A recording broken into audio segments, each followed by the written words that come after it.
On ne le sait pas toujours, mais la grande majorité des œuvres culturelles sont en accès libre.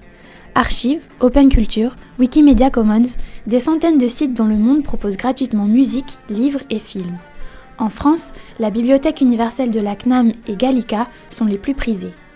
Le point commun de toutes ces œuvres, c'est d'appartenir désormais au domaine public, c'est-à-dire que leurs auteurs ne perçoivent plus d'argent pour leur reproduction ou leur diffusion. Et pour cause, ils sont morts depuis plus de 70 ans. Après ce délai, en France, même les ayants droit, qui sont souvent les héritiers, ne touchent plus rien. C'est la fin du droit patrimonial. Ce qui ne signifie pas qu'ils n'ont plus leur mot à dire. Le droit moral est, lui, immortel. À chaque utilisation des œuvres libres de droit, on doit obtenir leurs autorisations et respecter l'intégrité de l'œuvre. Il existe pourtant quelques exceptions. Les 2 premières sont liées à la guerre.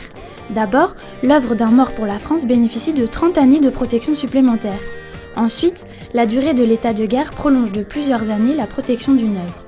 Exemple avec les poèmes d'Apollinaire, mort au front en 1918. Ils ont été protégés 30 ans de plus, auxquels s'ajoutent 14 ans de guerre, qui devraient donc donner 115 ans. Mais avant 1995, la durée légale était de 50 ans, au lieu de 70 comme aujourd'hui. Tout s'explique.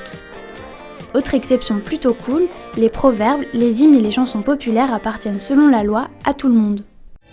Il était un petit navire, il était un petit navire.